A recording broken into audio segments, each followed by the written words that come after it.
So we've all been robbed by something, and I'm going to talk about that something. Our families have been robbed by this thing.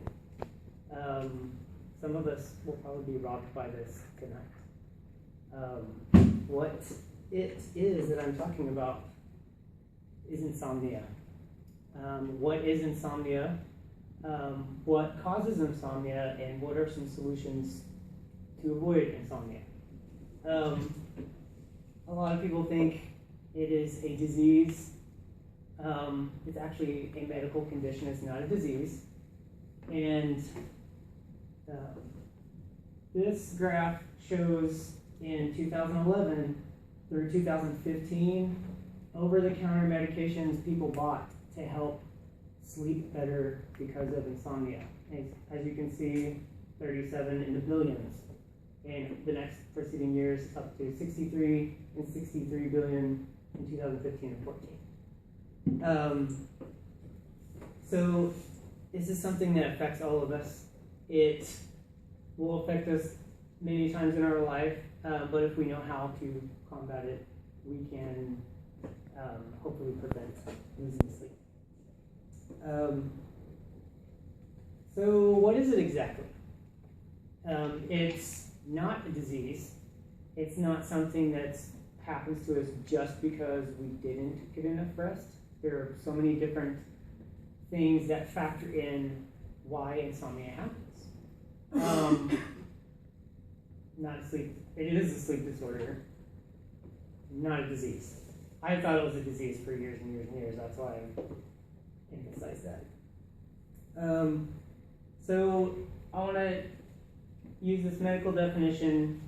It's from Merriam-Webster's website, and it's basically in the medical dictionary described as prolonged and usually abnormal inability to obtain adequate sleep.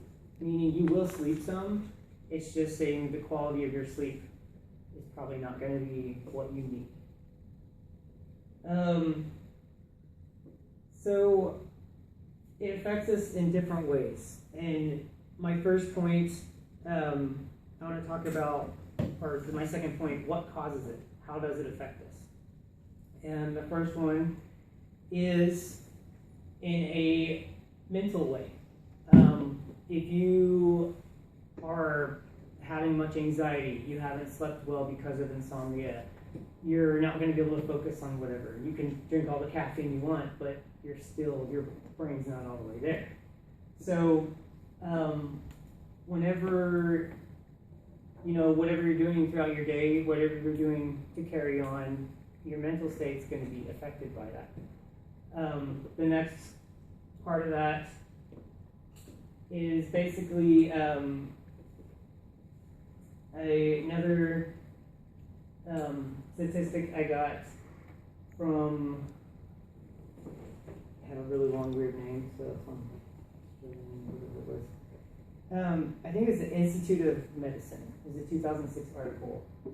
Chronic sleep loss has a cumulative effect on the mental state as well as the physical state of individuals.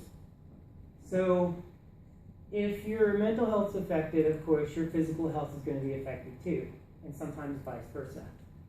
So that brings me to my third point, is what are some solutions that we can take or precautions we can take to help prevent insomnia so we can get better sleep. My first subpoint is going to be psychotherapy, which a lot of people will consider that basically being hypnotized. Also, you could think of it as group therapy. People talk about stuff. It's a mental process thing. How you perceive things, how you consider things, even down to how your brain thinks about tasks you have coming up. Steps you'll take to get ready before bed, or to study for a test. The other thing is physical medicine. Physical medicine is another thing people will use. It's another benefit, but can also have adverse reactions as well. you should always consult, of course, a doctor or someone who has medical background and read up, as well as knowing what medications will interact with other medications you may already be taking. So, in closing, I spoke about basically insomnia, the disorder of insomnia, what it is, what are some effects that it causes, and basically what are some solutions we can do to help prevent losing sleep over the next few years.